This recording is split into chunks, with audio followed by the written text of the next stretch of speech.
and welcome. So we're going to get right into it here. Let's talk frankly about why we do this marketing thing. Ultimately, it's about sales, right? So in order to get sales, what do? Well, for most people, they have to build relationships. And in order to build relationships, we've got to captivate people. And in order to captivate people, the easiest and most cost-effective way to do that is by sending emails. Now, Yeah, here's something interesting that Kim found this morning that she wants to share with you.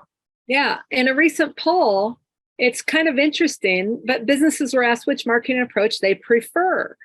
And the answer is really pretty stunning. By a very, very wide margin, they prefer email marketing. And these are B2B companies.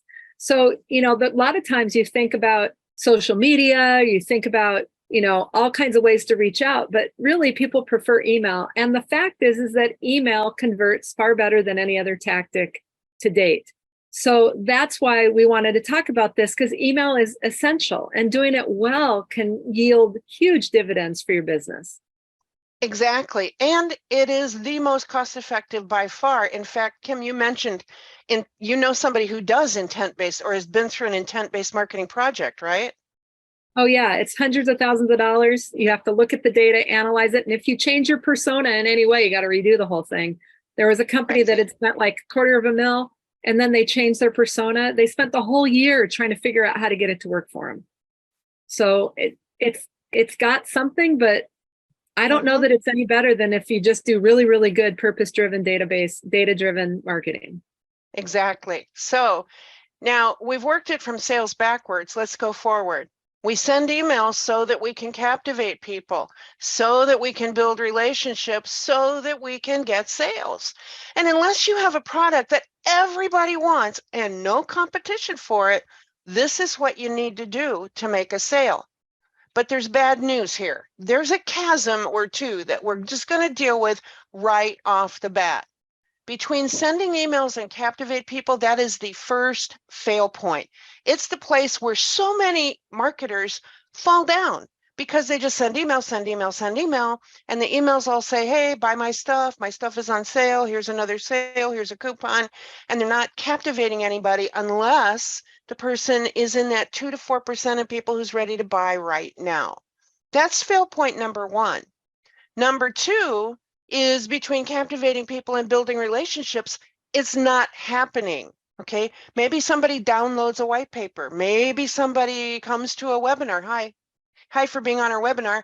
Maybe somebody comes to a webinar, but then they fail to build relationships after that. That is fail point number two. And we see both of these consistently. If you don't overcome these fail points, if they don't captivate people, if they don't build relationships, you're not going to get the sales you want. And right. sales, by the way, at that point could also end up costing a ton of money. Right. And there is, in each one of these, there is the opportunity to build relationships, but sometimes we get such tunnel vision about, I need the sales, so I just need to ask for it. And I want to ask each of you, when you go into a store and a salesperson comes up to you and says, may I help you? What do you say? Yep, I know, it just went through your head. I am just looking. And that's what we forget when we're in the online world. Instead, we have sales saying, who just downloaded a white paper? I want to call them. When those people don't want to talk to you. I had an experience. I downloaded a report that I thought would be interesting. I then had an email follow-up by a salesperson who then said, I'd like to talk to you. You recently downloaded something. And I had forgotten to go get the download because I'd never gotten the email to go get it. So I replied back and I said, can you resend me the download? And guess what that person said to me? I don't even know what you downloaded. Can you just go back and request it again?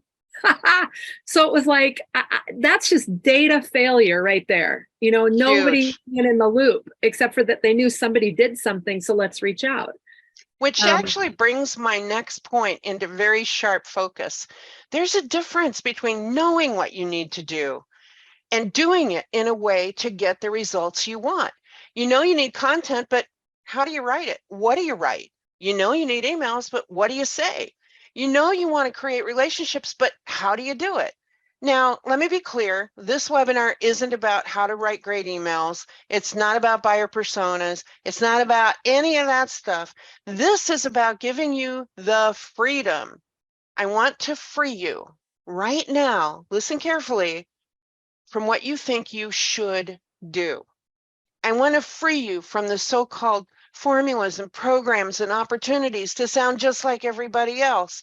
I want to free you from reading a report that says long form emails are best and you should send them at 10 a.m. on Tuesday, and you start doing that. Stop that. I want you to be confident in your email communications. And when that confidence comes across to your people, to the people on your list, the people who are your people, your tribe, they won't care what time of day your email arrives because they're going to want to read it, because they're going to know that you're providing value because you're building a relationship with them. I want you to have that confidence. I want you to be yourself. Everyone else is already taken. Start here. Lose the suit. Now, maybe you wear a suit to work every day and maybe you don't, but your emails don't have to sound like you're wearing a suit and tie or hose and heels. They don't have to sound like that. Now, we've got a video on our YouTube channel, we'll give you that link later, that actually specifically talks about suit and tie marketing and how it's gone out of fashion. And I want you to go watch that. It will help you as you synthesize all this information that we're sharing today. And I also think that if you just think about this, when you have a conversation with somebody, you're not all buttoned up. You might be in a suit and tie, but when you're talking to them, you're just relating to them and you're giving them information and you're listening to how they respond. And email marketing at its best can do a similar thing. Online marketing, collecting the right data points, understanding what segments people are in can be easily done today. Getting content ideas, easily done today. So there's all kinds of new advancements. It can't do it for you, but it can certainly make your life easier so that you can be reaching out in a consistent way, offering relevant and valuable content that each lead is interested in, and it's not all the same content. And I'll give you the best analogy I've ever heard. This was one of our clients got approached by one of their competitors and said, I noticed that you've completely changed the flavor of your emails. How are your results? And they said, our results are great. I mean, we're skyrocketing.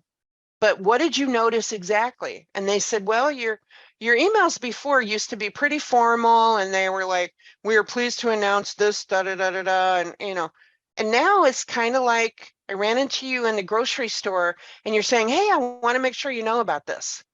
Totally different flavor. So lose the suit, go watch that video on YouTube.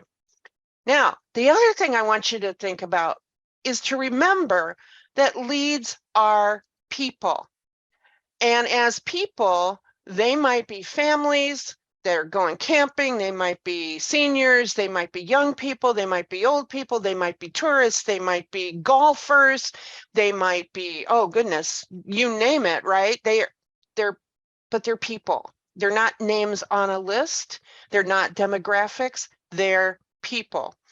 And I'm reminded of this thing that happened 100 years ago. I listened to an Amway presentation. I don't know, does that make me sound old? Maybe it does.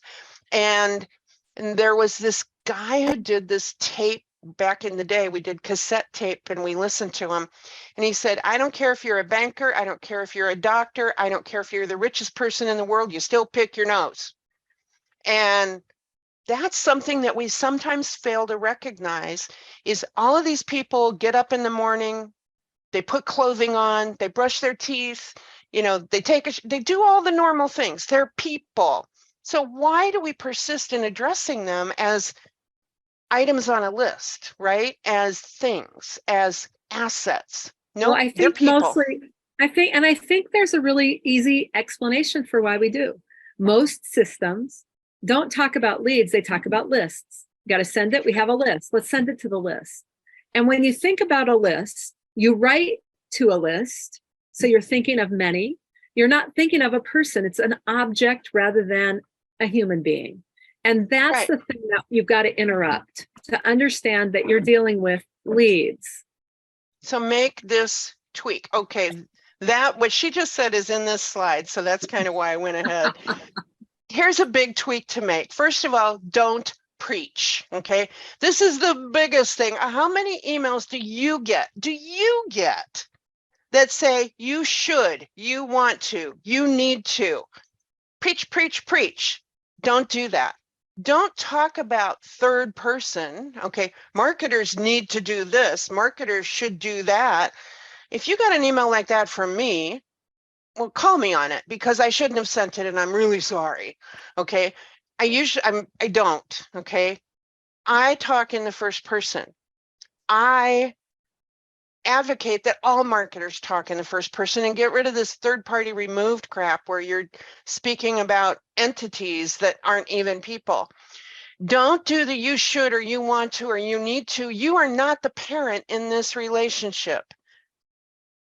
What you want to do instead is you want to say, people find themselves in this situation all the time. And what I've observed that works is this, or something along those lines. Soften it up. Let people make the choice.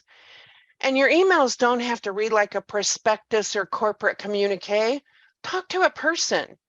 And this goes back to the point Kim was making. Conversation, not presentation, is the key. I actually invented the word presentational. Presentational emails, out. Conversational emails, in. But that also means though that you're going to have to give up what you're trying to get people to do. You're going to have to give up trying to take a straight line to what you want and start to become interested in what they want. And there's a short video on our YouTube channel that just got launched this week where I talked about what really is purpose-driven data, and not just data-driven, but purpose-driven data, and how does that help you? So check out that video if you get a chance to. Build relationships is more than sending emails. Show your personality. And this is tricky. And I was a corporate marketer for years. Okay. So I want to make that really clear. And I, as the corporate marketer in a place where there were a lot of smart people, I became the voice. Okay. It was my personality that showed. I was the one who was crafting the emails and I was writing blog posts because the rest of the day, everybody was so busy, I couldn't get them to sit down and write something. Oh my heavens. So I became that voice.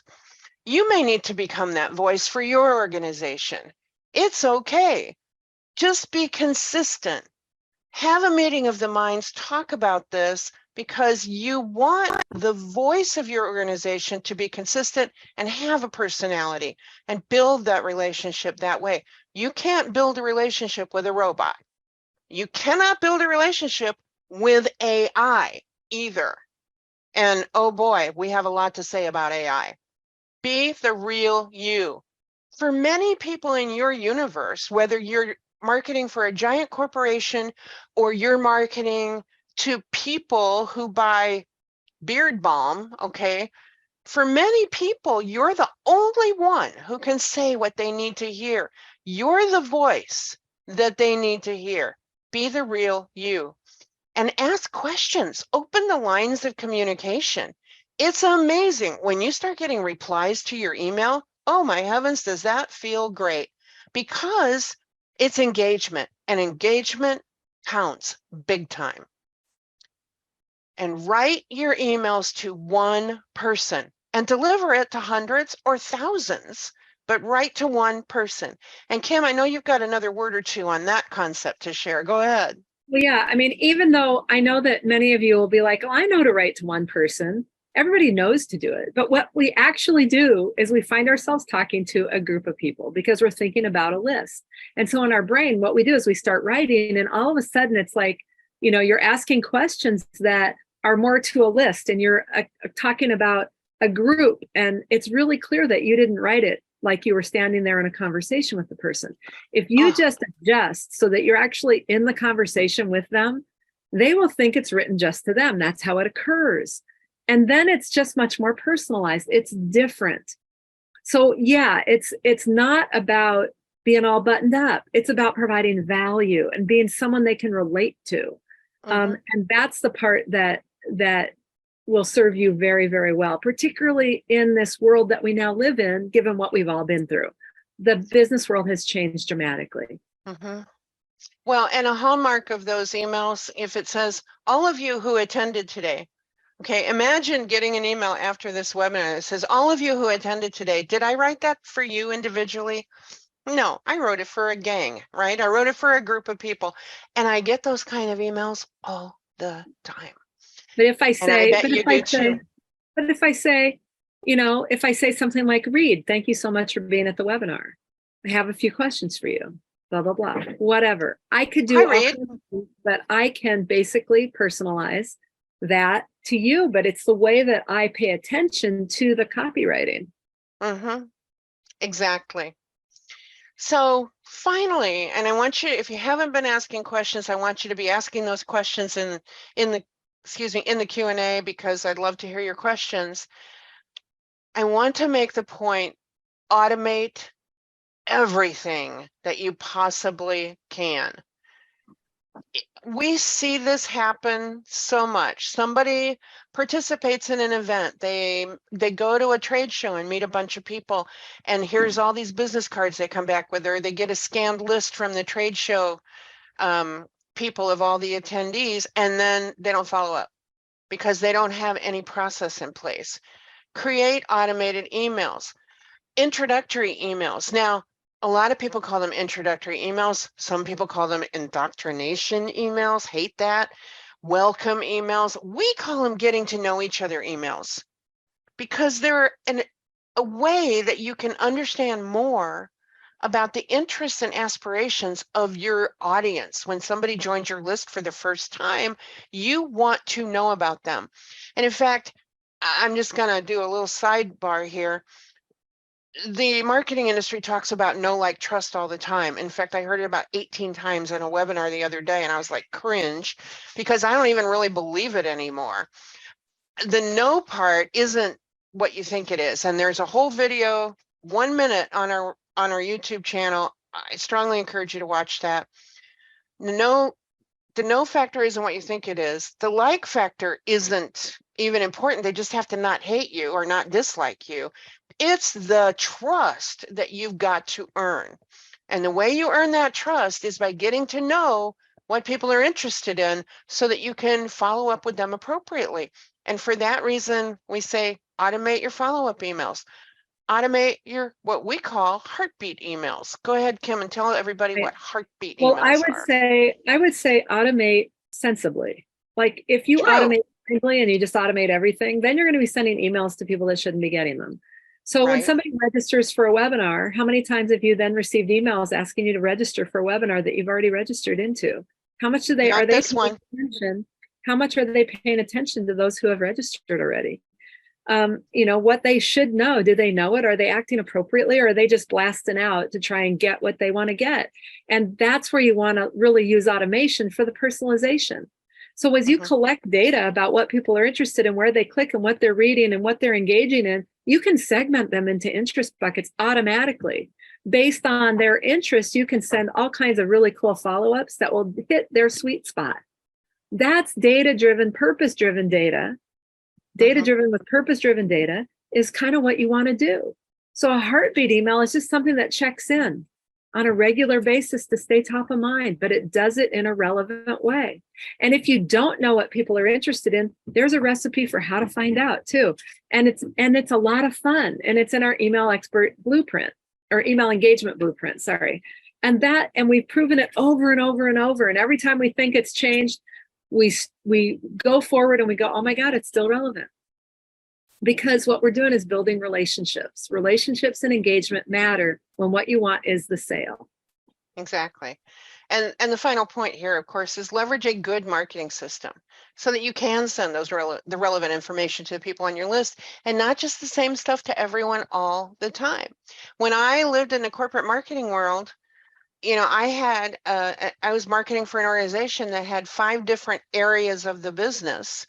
And if I emailed the people who are interested in area 1 information about area 5, they'd end up disengaging and unsubscribing. It doesn't make sense to do that.